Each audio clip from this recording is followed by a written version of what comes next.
Gold trusted gold buyers మీరు తాకట్టు పెట్టిన బంగారాన్ని విడిపించి ఈ రోజు ఉన్న మార్కెట్ ధరకు కొనబడను. Hi, welcome to my show. Hi Kamakshi garu, నమస్తే. నమస్తే సౌన్ గారు. సో August 14th మూవీ అగదా రిలీజ్.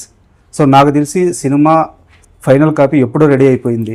సో సినిమా మీరంతా చూసుకున్నారు. సో ఎలాంటి ఫీల్తో ఉన్నారు? ఎగ్జైట్తో ఉన్నారా? టెన్షన్ ఫీల్ అవుతున్నారా? సో మీ ఫీలింగ్స్ ఏంటి అట్ నౌ? ఆడియన్స్ ఎలా రిసీవ్ చేసుకుంటారు అన్న ఒక క్యూరియాసిటీ అయితే ఉంది. మేము అనుకున్నట్టే వాళ్ళు రిసీవ్ చేసుకుంటున్నారా, ఎత్తైనా కొత్త కోణంలో ఆ మూవీని చూస్తారా చూడాలని. అండ్ అంటే సినిమా చూసుకున్నారు కాబట్టి మీ కాన్ఫిడెన్స్ లెవెల్ ఎలా ఉంది? We're very confident. అంటే అది మనకి మనం చెప్పుకుంటే not that I don't know. పర్సనల్గానైతే because we also spoke about it, we know it is good, బాగుందని అయితే ఒక కాన్ఫిడెన్స్ ఉంది. వి జస్ట్ ప్రేయింగ్ అన్ని ఫ్యాక్టర్స్ కరెక్ట్గా ఉండి. ఒక్కొక్కసారి ఫిల్మ్ ఉంటుంది, you know good films also some times ఒక్కొక్కసారి రిలీజ్ టైంలో ఎన్నో ఫ్యాక్టర్స్ కూడా మనకి హెల్ప్ చేయాలి. సో అంతా సరిగ్గా ఫిల్మ్ ఎలాగైతే తీసామో మేము అన్నీ అనుకూలంగా జరిగాయో అలాగే మిగతా ఫ్యాక్టర్స్ కూడా రిలీజ్ టైంలో ప్రతి ఒక్కటి కరెక్ట్గా ఉండాలని, అందుకే ప్రమోషన్స్ అయినా ఏదైనా వీలైనంత వరకు కరెక్ట్గా పడితే అప్పుడు ఫిల్మ్ పక్కా నడుస్తుంది అనే లోపల ఒక సటిల్ కాన్ఫిడెన్స్ అయితే ఉంది. దీస్ డేస్ మూవీ చేయడం ఒక ఎత్తు అయితే దాన్ని ప్రమోట్ చేసి ఆడియన్స్ లోకి తీసుకెళ్లడం ఇంకొక ఎత్తు అయిపోయింది. మూవీ చేయడం కన్నా చాలా కష్టం అయిపోయింది. సో ఆ విధంగా చూసుకుంటే ఒక చిన్న ఎక్కడో ఒక భయం అనేది కాదు కానీ ఒక క్వశ్చన్ మార్క్ అయితే ఉంది. We're not stars, yes we're good actors, people has appreciated our performances. So ఈ మధ్య అంటే అందరూ ఒక స్టార్ ఉంటే తక్కువని థియేటర్కి వెళ్ళిపోతారు. అది మంచి సినిమానా చెడ్డ సినిమానా బాగుందా బాగాలేదు పక్కన పెట్టేస్తే ఒక మినిమం గ్యారంటీ అన్న ఒక సెన్స్తో వెళ్ళిపోతారు. కొత్త యాక్టర్స్ లైక్ అజ్ మేము ఉన్నప్పుడు ఒక థాట్ వస్తుంది, ఓటీటీలో చూడొచ్చులే ఏముంది తర్వాత చూద్దాంలే అనేది ఒకటి వస్తుంది. ఇంత మంచి మూవీ అయినా మళ్ళీ తర్వాత మీమ్స్ చేస్తారు, యాజ్ తెలుగు ఇండస్ట్రీ వి ఫెయిల్డ్, టీఎఫ్ఐ ఫెయిల్డ్ అని మీమ్స్ వస్తాయి. మీ పొలిమేర విషయంలో ఎగ్జాక్ట్ ఇదే జరిగింది. ఏది వన్ అప్పుడు అవును. కొంతమంది ఇన్స్టాగ్రామ్ లో అక్కడికి డీమ్స్ పెడుతుంది, when is it releasing on OTT, which OTT. నాకు ఏం ఆన్సర్ ఇవ్వాలి వాళ్ళకి? అరే ఫస్ట్ థియేటర్ లోకి వచ్చింది, ఇంకా రాను కూడా రాలేదు. యాక్టర్స్ స్టార్స్ పక్కన పెట్టేస్తే మంచి సినిమాటిక్ ఎక్స్పీరియన్స్, థియేటర్ ఎక్స్పీరియన్స్ చేసే మూవీ ఇది. ఎందుకంటే థ్రిల్లర్స్ జనరల్ గా చిన్న స్క్రీన్ లో కన్నా పెద్ద స్క్రీన్ లో చూసినప్పుడు ఆ ఫీలింగ్ ఇంకా ఎక్కువ ఉంటుంది. అండ్ ఆ విజువల్స్ కి మేకింగ్ కి రాజు గారు is known for his huge humongous sets. మీకు తెలుసు ఆయన ఒకప్పుడు ఎలాంటి సెట్లు వేయించారు. సో ఆ డీటెయిలింగ్ అవంతా మనం బిగ్ స్క్రీన్ మీద చూస్తే సలార్లో ఒక డైలాగ్ ఉంటుంది, ఆ సీల్ పుట్టించిందే వాడు అని. అది స్టార్ట్ చేసిందే ఆయన, ఆ సెట్ కానీ ఆ గ్రాండియర్ కానీ. సో అయితే రాజుగారి ప్రస్తావన వచ్చింది కాబట్టి అడుగుతున్నాను. యాక్చువల్గా రాజుగారి దగ్గర ట్రావెల్ అయిన అతి కొద్ది మందికి మాత్రమే దగ్గరగా ట్రావెల్ అయిన వాళ్ళకి అర్థమవుతుంది రాజుగారితో జర్నీ అంత ఈజీ కాదు. చాలా మొండి మనిషి ఆయన. అంటే జర్నీ తర్వాత వచ్చే రిజల్ట్ బాగా హ్యాపీ వస్తుంది ఆయనతో కలిసి ట్రావెల్ అయ్యేటప్పుడు. బట్ ఆయనతో జర్నీ మాత్రం చాలా స్ట్రగుల్స్ ఫేస్ చేయాల్సి ఉంటుంది, చాలా ఛాలెంజెస్ ఫేస్ చేయాల్సి ఉంటుంది. ఈ సినిమా విషయంలో మీ ఇద్దరు ఫేస్ చేసిన బిగ్గెస్ట్ ఛాలెంజ్ ఏంది? సో యాజ్ అన్ యాక్టర్ నా వర్కింగ్ ప్రాసెస్, నేను ఒక మూవీకి ప్రిపేర్ అయ్యే ప్రాసెస్ డిఫరెంట్గా ఉండింది. సో రాజు గారితో is a very different process. So దానికి అడాప్ట్ అవ్వడానికి నాకు కొంచెం టైం పట్టింది. ఓకే.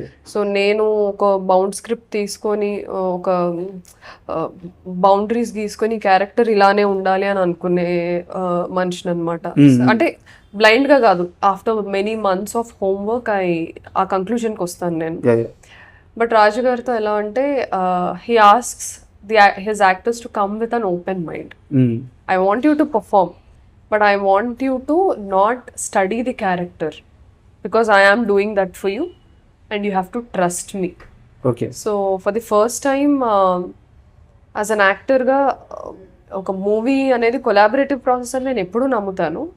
బట్ నేను అనుకునేదాన్ని ఒక యాక్టర్గా ఇది నా డ్యూటీ, నేను నా క్యారెక్టర్ హోంవర్క్ చేసుకొని ఎలా ఉండాలి, ఏంటి, ఎలా మాట్లాడాలి, ఏ డిక్షన్ వాడాలి, ఏ స్పీడ్లో ఏ పేస్లో ఒక క్యారెక్టర్ మాట్లాడాలి, ఎలా నడవాలి, ఎలా చూడాలి అని నా డ్యూటీ కదా అదంతా చేయడం అని. బట్ ఈ మూవీకి ఎలా అనిపించిందంటే, if you are blindfolded and if somebody says ఒక ఏమంటారు ఒక పెద్ద మౌంటైన్ ఆర్ హిల్ పైకి తీసుకెళ్ళి నువ్వు ఇప్పుడు ఇక్కడ ఉన్నావు, నేను చెప్పినట్టు నువ్వు అడుగులే, నువ్వు పడిపోవు నడిపించాడు.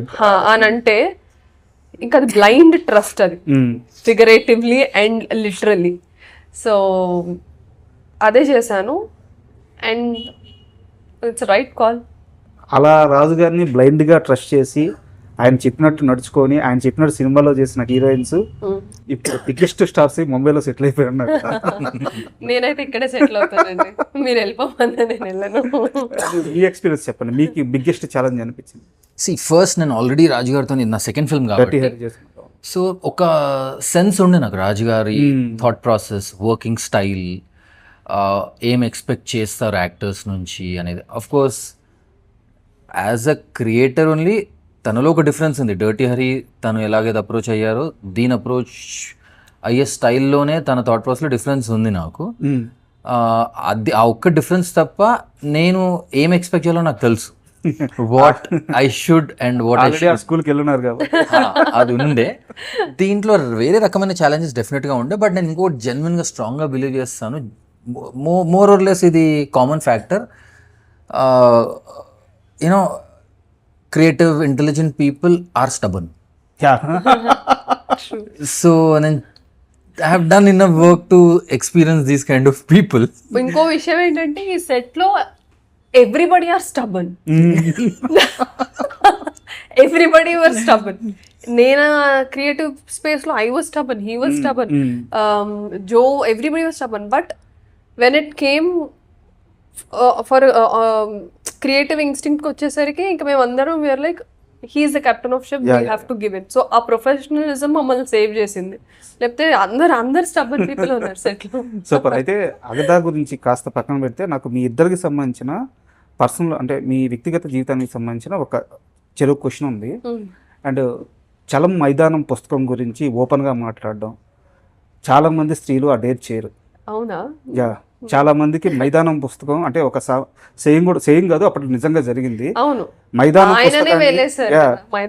పుస్తకాన్ని దిండు కింద పెట్టుకొని దొంగచాటుగా జరిగిన అప్పుడు స్త్రీలు చాలా మంది ఉన్నారు. సో అలాంటి చలం మైదానం పుస్తకం గురించి కానీ చలం గారి గురించి కానీ ఆయన నాకు ఇన్స్పిరేషన్ చెప్పడానికి సో మీకు ఎలాంటి ఇబ్బందులు లేవా, ఎలాంటి అడ్డంకులు లేవా, ఎలాంటి మొహమాటాలు లేవా? లేవండి. ఎలా ప్రభావితం చేశారు చలం గారు మిమ్మల్ని? అంటే ద వే హీ ఎక్స్ప్లోర్డ్, అంటే ఆయన ఎస్పెషల్లీ రాసిన ఎరా ఏదైతే ఉందో ఆ టైంలో విమెన్ ఎలా ట్రీట్ చేయబడ్డారో అందరికి తెలుసు. 1920s 1930s టైంలో, 1910 ఆ టైంలో, 30 years 40 years టైంలో ఆడవాళ్ళ ఒక లిమిటేషన్స్ ఏంటనేది ఇప్పటికీ we have our limitations and we're slowly coming out of those limitations. అలాంటి టైంలో మేబీ ఇప్పుడు తెలంగాణ బుక్స్ చదివిన ఎవరికి ఇందులో ఏముంది, దిస్ ఇస్ వెరీ కామన్ అని అనుకోవచ్చు.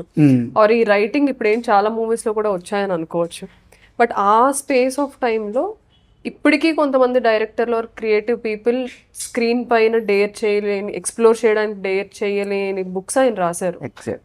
సో ఆయన ఆడది కూడా మనిషి అని చెప్పడానికి ట్రై చేశారు ఆయన రాసిన ప్రతి బుక్లో. అది జీవిత సత్యం. అది మగోళ్ళైనా ఆడోళ్ళైనా ముందు మనుషులు, ఆ తర్వాతే జెండరు, కాస్ట్, కలర్, ఇవన్నీ మనం పుట్టిన తర్వాత మనకి అటాచ్ అవుతా వచ్చేవి. బట్ మనిషిగానే పుడతాం అందరం. అదే ఆయన చెప్పడానికి ట్రై చేశారు అన్ని సంవత్సరాల్లో. So it has nothing to do with gender. He was purely talking about being a human. Super. అంటే యాక్చువల్గా చలం గారు చాలా మందికి ఇష్టం ఉంటుంది, బయటికి చెప్పడానికి సాహసించరు. మీరు బయటికి చెప్పడం నాకు చాలా బాగా నచ్చింది. అండ్ మీ విషయానికి వస్తే మీరు పుట్టింది హైదరాబాద్లో, ఇక్కడే చాలా కాలం పెరిగింది కూడా ఇక్కడే. బట్ ఎప్పుడైతే ఇక్కడ ఈ ఫీల్డ్ మీరు సెలెక్ట్ చేసుకుని యాక్టింగ్ వైపు వెళ్ళాలి అని ఒక నిర్ణయం తీసుకున్న తర్వాత మీరు నాకు తెలిసి ఇక్కడ ఎలాంటి ప్రయత్నాలు పెద్దగా చేయకుండా నేరుగా ముంబై వెళ్ళిపోయేనట్టు అనిపిస్తుంది. సో ఆ చాయిస్ తీసుకోవడానికి, ఆ స్టెప్ తీసుకోవడానికి, ఆ డిసిషన్ తీసుకోవడానికి కారణం ఏంటి? అప్పటికే ఇక్కడ టాలీవుడ్ చాలా ఎక్కువ ఆపర్చునిటీస్ ఉన్నాయి. సో మీరు అక్కడికి వెళ్ళి మళ్ళీ టెలివిజన్లో సూపర్ క్లిక్ అయ్యారు. సో ఇక్కడ అప్పటికి టెలివిజన్ చాలా బిగ్గెస్ట్ ప్లాట్ఫామ్ ఉంది ఇక్కడ. సో అక్కడికి వెళ్ళడానికి రీజన్ ఏంటి? Semi conscious, semi sub conscious. నిజం చెప్పాలంటే కాన్షియస్ ఎందుకంటే నేను బేసిక్గా I was more in to sports. So నేను అసలు ఈ ఇండస్ట్రీకి వస్తాను అని మేబీ అనుకోలేదు ఎప్పుడు. నేను I was a professional cricketer playing for professionally for state and all of that. Okay. So అనుకోలేదు నేను. One more factor, most creative all these kind of ప్రొఫెషన్లో చదువు మీద ఇంట్రెస్ట్ ఉండేది, నాకు ఎప్పుడు ఇంట్రెస్ట్ లేకుండే. అది ఫస్ట్ విషయం. సో అది కాకుండా మీరు అంటే తను డాక్టర్, తనకి ఇంట్రెస్ట్ ఉండలే కానీ చదువు రాలేదని నాకు ఇంట్రెస్ట్ లేకుండే. సో యా, సో దాని నుంచి then I was always into sports. For some reason అది నేను కన్సిస్టెంట్గా వాట్ ఎవర్ రీజన్స్ దాన్ని నేను then I got into this. Why Bombay అనే దానికి ఆన్సర్ ఇవ్వాలి అంటే 1-2 ఆ టైంలో నిజం చెప్పాలంటే తెలియనితనం అనొచ్చు, బుద్ధిలేనితనం అనొచ్చు, నాకు తెలియదు నిజం చెప్పాలంటే. It was the age, it was blindness. నేను నిజం చెప్పాలంటే ఇప్పుడు if you ask me today if I want be part of the industry maybe I'll say no. Like I might not, because I feel excited about many more things also in life. But ఆ టైంలో నాకున్న understanding, నాకున్న లోకజ్ఞానంతోని ఇంకొకటి అనుకోకుండా కైలాష్ ఖేర్ గారిది కైలాష్ ఖేర్ గారు ఎవరో తెలియదు అప్పటికి, ఇండస్ట్రీకి ఇంట్రడ్యూసే కాలేదు. తనదేదో ఆడిషన్ అయింది, నేను అప్పుడు అనుకుంటున్న యాక్టర్ అయిదాము అని. ఎలాంటి ట్రైనింగ్ లేదు, నాకేం తెలియదు, నాకు ఆడిషన్ వేయడం కూడా తెలియదు. అనుకోకుండా ఒక ఆడిషన్ ఇక్కడ అవుతుంటే కైలాష్ ఖేర్ ఆ టైంలో మ్యూజిక్ ఆల్బమ్స్ క్రేజ్లో ఉండే కదా MTVకి, దానికి ఒక ఆడిషన్ అయింది, ఇచ్చాను, సెలెక్ట్ అయ్యాను, రామోజీలో షూట్ చేశారు. సో మైండ్ స్టార్ట్స్, నీ లిమిటెడ్ అండర్స్టాండింగ్ నా mind maybe I should go to Bombay అన్న టైప్లోనే వెళ్ళాను నేను. చాలా సార్ నాకు అదే కొంచెం ఏంటంటే విచిత్రంగా అనిపించింది, ఇక్కడ ఇంత పెద్ద ప్లాట్ఫామ్ ఉంది, సో ఏజ్ కూడా నోబడీ నోస్. అంటే తను తెలుగు చాలా మందికి తెలియదు, తను చెప్పాలి నోరు విప్పి. అదొకటి అయింది. దాని తర్వాత నాకు అంటే I am person who likes to prepare or do what best ఏదైనా ఉండని అండి అది. So I thought I need to train myself. Once I decide I need to be an actor, I need to train. Super. So FTIకి వెళ్ళాలనేది లోపల ఒక thought ఉండే నాకు. సో అదొక మోటివేషన్ కూడా అటు వెళ్ళడానికి. దెన్ న్యాచురల్గా ఆ సర్కిల్, ఆ ల్యాండ్లో పడ్డాక then I natural transition to Bombay, then television, then I was on AD, then again I stopped, again I acted. So అలా వెళ్ళిపోయాను అంతే. దీనికి పెద్ద కాంపిటేటివ్ క్రికెట్లో మీరు జర్నీ చేస్తున్నప్పుడు మీరు అప్పుడు ఒక బిగ్గెస్ట్ స్టార్తో ఆ జర్నీ ఏదన్నా ఎక్స్పీరియన్స్ చేసింది ఉందా? అంటే ఇప్పుడు బిగ్ స్టార్, అప్పుడు మీతో కలిసి played with Gambhir, Ambati Rayudu, Gautam played with Gambhir. Okay. Though of course they were also not that big that time. Yeah. So I've played like ఏదో ప్రతి మ్యాచ్ అని కాదు, బికాస్ ఇట్స్ తండలిలో, because I'm CBSE school student. మాకు అది ఇప్పుడు కూడా ఆ లీగ్ సిస్టంలో ఫేమస్ అవ్వదో నాకు తెలియదు. బట్ ఆ టైంలో it was a very big league for CBSE schools. All CBSE schools used to meet. So ఆ టైంలో HPS హోస్ట్ చేసిందని, HPSలో చదువుకున్నాను. So he happen to, so అలాంటివి అయ్యాయి. Rayudu is a local star. Rayudu was a local star by then. అంటే ఒకటి ఉంటుంది కదా, ఒక బస్ క్రియేట్ నడుస్తుంటుంది కదా. Raidu was, though I played very limited those 2.5 years, but Raidu was a star. Like నాకు కొన్ని మెమరీస్ ఉన్నాయి. సో అసలు ఎప్పుడు 50 కొట్టాడో అర్థం కాకపోయేది మాకు యాజ్ అన్ ఆపోజిషన్ ప్లేయర్. ఎప్పుడు 50 అయిపోయిందని బ్యాట్ లేవేసి మాకు అర్థం కాకపోయేది, ఎప్పుడు కొట్టాడు అని చెప్పి. సూపర్. నాకు బాగా గుర్తు, అంటే ETV న్యూస్ అని చెప్పి మీ ఇద్దరికి ఐడియా ఉంటుంది కాబట్టి, తెలుగు వాళ్ళే కాబట్టి, దాంట్లో ఒక అదే మెయిన్ బులెటిన్ ఉంటుంది. దాంట్లో వచ్చేసి అంబటి రాయుడు అని ఒక కుర్రాడు సూపర్ ఆడుతున్నాడు, నెక్స్ట్ సచిన్ కాబోతున్నాడు అని చెప్పేసి ETV న్యూస్ లో చెప్పారు. ఆ రోజు చాలా చిన్న వయసు, ఇంకో సచిన్ అనగానే అసలు ఎక్కడికి వెళ్ళిపోతాడు ఈ కుర్రాడు అనిపించింది. బట్ ఓకే, టైం వేరేలాగుంది. అండ్ మీరెందుకు చాలా మందికి అబద్ధాలు చెప్తున్నారు? నేను డాక్టర్ అయ్యాను, తర్వాత కాలంలో డిసిషన్ తీసుకునే ప్రాసెస్లో సినిమా మీద ఇష్టం వచ్చింది. సో నేను థియేటర్స్ చేస్తూ తర్వాత మళ్ళీ ఇండస్ట్రీ వైపు వచ్చాను ఛాన్సుల కోసం అని చెప్పేసి మీరు చాలా ఇంటర్వ్యూలో చెప్పారు. బట్ అది అబద్ధం కదా? మీ నాన్నగారు DOP, చిన్నప్పటి నుంచి DOP కాదు, సెకండ్ యూనిట్ కెమెరా. ఓకే. చిన్నప్పటి నుంచి సినిమా ప్రభావం మీ మీద ఉంది? లేదా? నిజంగా నిజమైంది? Because my father has put me away from the industry. Okay. So ఏ రోజు నువ్వు ఇందులోకి రావాలి, ఆర్ ఇన్ఫ్యాక్ట్ ఆయన రావద్దు అన్నారు. నేను స్టార్ట్ చేసినప్పుడు కూడా ఐ హ్యాడ్ బిగ్గెస్ట్, అంటే big no board in the family. So it was never a encouraging decision. I had to struggle. Okay. ఇప్పుడు ఆయన ఇండస్ట్రీలో ఇన్ ఇయర్స్గా ఒక సెకండ్ యూనిట్ కెమెరామ్యాన్గా వర్క్ చేశారు కాబట్టి నాకేదో ఆపర్చునిటీస్ వస్తాయి. ఆయన నువ్వు ఇంట్లోంచి బయటకు వెళ్ళాలంటే కాళ్ళు ఇరగొడు, ఇండస్ట్రీ వైపు వచ్చావంటే కాళ్ళు ఇరగొడతాను అని అన్నారు. అంటే somehow he felt the process is going to be struggling, which is struggling, because we are not we don't come from big families, అంటే economically speaking. సాదా సీదా ఒక మిడిల్ క్లాస్ ఫ్యామిలీయే ఎకనామికల్లీ, అండ్ ఏమి పెద్ద నేమ్స్ తెలియవు. And my father is not a DOP, he's a second unit cameraman. So you know how second unit cameraman, so main DOP కింద work చేస్తారు, సెకండ్ కెమెరా హెల్డ్ చేస్తారు. So he knows the industry people, he have attach contacts and అంతా. But he always said don't come into industry. When I said I'm going to, I want to be an actor, ఎందుకంటే అప్పటికి నేను medicine చదివేశాను. అపోలోలో I was working as consultant, and ఆ work చేస్తున్నప్పుడే evenings నేను everyday థియేటర్కి వెళ్ళేదాన్ని. సో మిస్ ఇండియా కూడా అసలు వద్దని చెప్పారు. ఇన్ఫ్యాక్ట్ నేను చైనాలో ఫైనల్ ఇయర్ ఇంటర్న్షిప్ చేస్తున్నప్పుడు I told my ma'am that నేను మిస్ ఇండియా పార్టిసిపేట్ చేయడానికి ఇండియా వద్దామని. నా ఒరిజినల్ ప్లాన్ ఏంటంటే అక్కడే ఉండి పీజీ చేసుకుందాము, బికాస్ అక్కడ టాపర్స్కి అందరికి ఫ్రీ పీజీ సీట్ ఉంటుంది టాప్ 10 స్టూడెంట్స్కి. So I was always there in top 10. So I said I'll come, participate చేసి వెనక్కి వెళ్ళిపోతాను అనేసి. Then my father said, I told it's going to be expensive because pageantries are very expensive. We have to groom ourselves. So my father said simply, నేను చిల్లిగా అవ్వ కూడా ఇవ్వను అని. Fine, I will make my money అని I started doing part times. అంటే literally నేను ఎంత hard work చేశాను అంటే, మార్నింగ్ 6 o'clockకి హాస్పిటల్లో డ్యూటీ, ఇంటర్న్షిప్ చేసినప్పుడు మాకు రొటేషన్స్ ఉంటాయి. 6 o'clockకి డ్యూటీ ఎక్కితే మధ్యాహ్నం 12 వరకు మాకు బ్రేక్ ఉండదు. మధ్యలో ఒక 10 minutes రౌండ్స్ అయిన తర్వాత తినడానికి ఒక 10 minutes ఉంటుంది. 12 o'clockకి డ్యూటీ దిగి I use to take my electric bike, go to a Indian restaurant, and I use to work as a part time dancer. అక్కడ ఇండియన్ డాన్స్ అంటే చాలా ఇష్టం చైనీస్ వాళ్ళందరికీ. సో 12:30 నుంచి 2 వరకు ఐ యూస్ టు గివ్ 12:30కి ఒక performance, 1కి ఒక పర్ఫార్మెన్స్, 1:30కి ఒక పర్ఫార్మెన్స్, 2కి ఒక పర్ఫార్మెన్స్. సో 4 performances ఇచ్చి వాళ్ళు ఫ్రీ లంచ్ పెట్టేవాళ్ళు. I use to eat that free lunch, then come back to hospital by 2:30 or 2:15. చాలా క్లోజ్ బై ఉండేది. Then again I use to work till 8 o'clock. 8 o'clockకి మళ్ళీ ఈవినింగ్ వెళ్ళి 8 o'clock ఒక performance, 8:30కి ఒక పర్ఫార్మెన్స్, 9కి ఒక పర్ఫార్మెన్స్, 9:30కి ఒక పర్ఫార్మెన్స్ ఇచ్చి I use to again eat free dinner, then again come back. ఒక్కొక్కసారి నాకు నైట్ డ్యూటీస్ పడేవి మార్నింగ్ 6 వరకు.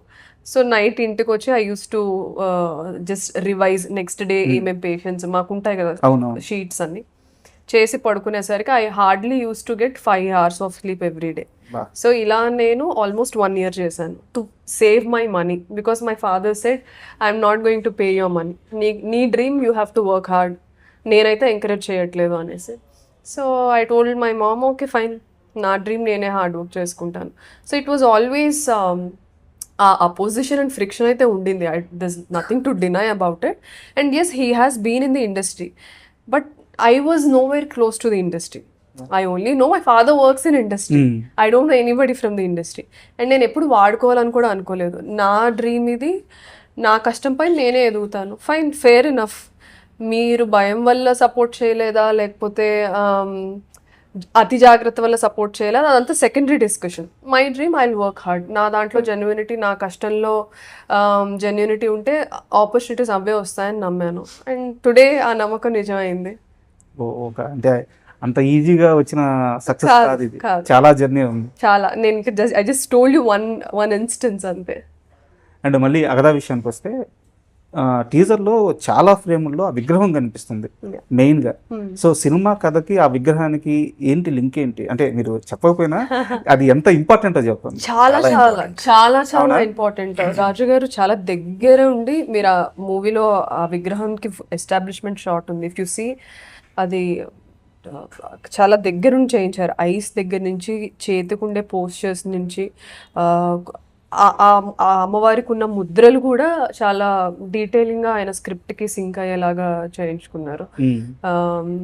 సో చాలా చాలా ఇంపార్టెన్స్ ఉంది. అండ్ ఎవ్రీడే అక్కడ కూర్చున్న ప్రతిసారి we use to feel very calm. నేను ఆల్మోస్ట్ షూట్ ఇంకా స్టార్ట్ అవ్వలేదు అన్నప్పటికీ నేను వెళ్ళి అక్కడే కూర్చునేదాన్ని. అండ్ టీజర్ చూసిన తర్వాత మీ క్యారెక్టర్ గురించి ఒక సమ్ ఐడియా వచ్చింది, బట్ మీ క్యారెక్టర్ గురించి కొంచెం ఫ్లక్చుయేషన్స్ కొన్ని గుడ్ ఫ్రేమ్స్ కనిపిస్తున్నాయి. అంటే ఓవరాల్ గా కొంచెం నెగిటివ్ షేడ్ కూడా అర్థమవుతుంది, కానీ కొంత గుడ్ ఫ్రేమ్స్ కూడా కనిపిస్తున్నాయి. సో మీ క్యారెక్టర్ ఎలా ఉండబోతుంది?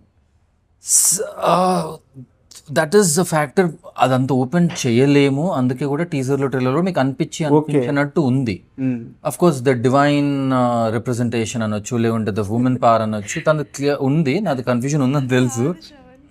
తన రోల్ మూవీ చూసాక మీమ్స్ ఏమో తెలుసా, మస్తు షేడ్స్ ఉన్నారు అదే సార్ శ్రవణ్.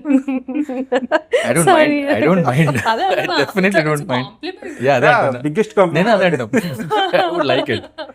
సో షేడ్స్ ఉన్నాయి, అందుకే కొంచెం నాకు my part of me being ట్రైలర్లో టీజర్లో, ఇప్పుడు ట్రైలర్ వస్తుంది అనుకోండి, ఇంకా రాలేదు, 3rd August వస్తుంది. సో కొంచెం జాగ్రత్త అయితే పడవలసి వచ్చింది because of the amount of shades I have. So I'm also excited. దానికంటే ఎక్కువ మాట్లాడలేదు నేను కూడా. ట్రైలర్లో ఇంకొంచెం అర్థమైద్ది. So but he killed it. ఈసారి ఆయనకి బెస్ట్ యాక్టర్ అవార్డు వస్తే నేను తీసేసుకుంటానని. నిజంగా వస్తే నేను ఇచ్చేస్తాను మీకు, జస్ట్ వస్తే చాలు. మీరు ఆన్ రికార్డ్ చెప్తున్నారు. ఆన్ రికార్డ్, దీంట్లో ఏం దీంట్లో అసలు killed it. I my self felt jealous, ఎన్ని షేడ్స్ ఇచ్చారండి అబ్బాయికి అని. అంటే రియల్ లైఫ్లో మీకు ఈ అంటే నేను గోస్ట్ అన్న కానీ ఇలాంటి ఒక స్పిరిట్ ఎక్స్పీరియన్స్ హర్రర్ బాగా రియల్ లైఫ్లో జరిగిన ఒక ఇన్సిడెంట్ ఏదైనా ఉందా మీరు ఫేస్ చేసింది? నమ్మరు? లేదు, ఏం జరగలేదు. ఏం జరగలేదు అసలు? మీరు నమ్మరా ఇట్లాంటివన్నీ?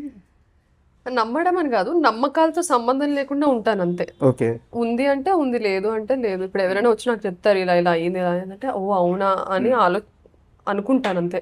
ఏం లేదని కొట్టిపడేను. నాకు జరిగిందంటే జరగలేదు. So I call my self as agnostic. Agnostic అంటే చాలా మంది నేను నాస్తికురాలని అనుకుంటాను. నేను నాస్తికురాలని కాదు. అగ్నాస్టిక్ అంటే ఇప్పుడు నాస్తికులు అంటే దేవుడు లేరు అని నమ్మేవాళ్ళు. ఏథిస్ట్. థియిస్ట్ అంటే దేవుడు ఉన్నాడు అని నమ్మేవాళ్ళు.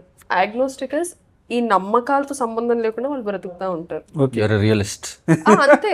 ప్రాక్టికల్ గా మనుషుల్ని నమ్ముతాను, జీవితాన్ని నమ్ముతాను అంతే. సో జరిగింది. బట్ ఇది వరకు ఒక ఇంటర్వ్యూలో బ్లాక్ మ్యాజిక్ కి సంబంధించిన ప్రస్తావన వచ్చినప్పుడు మీరు ఏమన్నారంటే, నేను నమ్మను, ఒకవేళ నేను నమ్మాలంటే వాళ్ళకి కావాల్సిన హెయిర్ ఇస్తాను, ఏదైనా ఇస్తాను, నా మీద చేసి చూపిస్తే నమ్ముతాను అని చెప్పి అన్నాను. ఇప్పటికీ అదే అంటాను. If it's there, prove it, do it on me own, it's fine. అంటే ఇలాంటి విషయాల్లో మీరు ఇచ్చే స్టేట్మెంట్స్ అన్ని కూడా మీరు చేసే సినిమా క్యారెక్టర్స్ కి చాలా భిన్నంగా చాలా అంటే మీరు ఒక మాట అన్నారు, నాకు కొంచెం మనసు మీకు తెలుసో లేదో, మనసు ప్రశాంతంగా ఉండాలంటే మేడం శ్మశానానికి వెళ్తారు. నాకు తెలియదు ఈ విషయం. అవునవును. మీరు స్వప్న గారి ఇంటర్వ్యూలో సీతక్క అని తెలుసు నాకు లోపల, కానీ ఐ డెంట్ నో, నేను చూడలేదు అది interview. Agenda is very simple అండి. అంటే నాకు చాలా కష్టం అనిపించినప్పుడు, చాలా అంటే లైఫ్ ఎట్ వెళ్తుందో అర్థం కాని టైంలో నేను నిజంగా అక్కడికే వెళ్తాను. I tell you why. మనకి ఎన్నున్న డబ్బు, పేరు, హోదా, కష్టాలు, సుఖాలు, అలవాట్లు అక్కడ ఆ బూడిదలోనే కాలిపోతాయి. Life is so short. ఎన్ని ఉన్నా సరే రేపటి రోజు ఏంటనేది నాకు తెలీదు, మీకు తెలీదు. ఒక హోప్తో లెగుస్తాం అంతే, హోప్తో అలారం పెట్టుకుంటాం అంతే. ఉందా లేదా మీకు ఒక నమ్మకం అన్నారు కదా ఇందాక, ఒక నమ్మకం అని. ఆ హోప్తో, ఆ నమ్మకంతో లెగుస్తాం.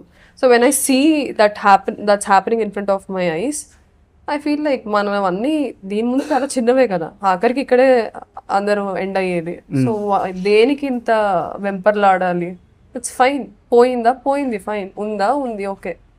సో అది రిమైండ్ చేస్తుంది నాకు అక్కడికి వెళ్ళినప్పుడు. సో అందుకు వెళ్తాను. But I understand why you go there actually. First thought లో అలా అనిపిస్తుంది, కానీ చాలా మంది Varanasi just to get also feel grounded and to get ఇంత అవసరం లేదు బాబు ఇంత ఆలోచన అనేది ఒక చిన్న రియాలిటీ చెక్ అవుతుంది. ఆ ఘాట్స్ లోనే మనం శవాల్ని చేస్తాం కదా, అక్కడికి ఎందుకు వెళ్తారు? That is reality. So super. And చాలా ఎగ్జైటింగ్గా ఉంది, ఎందుకంటే మీ టీజర్ చూసిన తర్వాత మీ క్యారెక్టర్స్ బాగా నచ్చాయి నాకు. అంటే ఆ షార్ట్స్ కానీ మీ క్యారెక్టర్స్ బిహేవియర్ కానీ బాగా నచ్చాయి. అన్నిటికీ మించి ఎంఎస్ రాజు గారు అంటే ఆయన తీసిన గత సినిమాలు కానీ ఆయన విజన్ కానీ ఏ స్కేల్లో ఉంటుందో మాకు అందరికీ తెలుసు. సో ఎందుకో నాకు మంచి పాజిటివ్ వైబ్స్ కనిపిస్తున్నాయి. All the best. సక్సెస్ అయిన తర్వాత మొత్తం మనం పర్సనల్ ఇంటర్వ్యూ ఇండివిజువల్ కూర్చొని చేద్దాం. Thank you so much. Thank you so much. Thank you so much. And for more videos, Please subscribe to iDream. Please subscribe to iDream. Please subscribe iDream. And please subscribe to iDream. For more videos, subscribe to iDream. please like, share and subscribe to the channel. Congratulations, iDream. Subscribe to iDream. Subscribe to iDream. So subscribe to iDream Media. iDream team అందరికి huge congratulations. Please subscribe iDream Media. Please subscribe to iDream. Subscribe iDream. Please subscribe to iDream. I dream అంటే నా కళల ఛానల్ను subscribe చేసుకున్న నోరు తిరుగుతలేదు, మీరైతే గంట గుర్తు కొట్టండి. For more such videos, please subscribe to iDream. Subscribe to iDream. Please subscribe to iDream. Please subscribe iDream Media. Please do subscribe to iDream. Please subscribe to iDream Media. For best entertainment and information, please subscribe iDream. And don't forget to subscribe to iDream.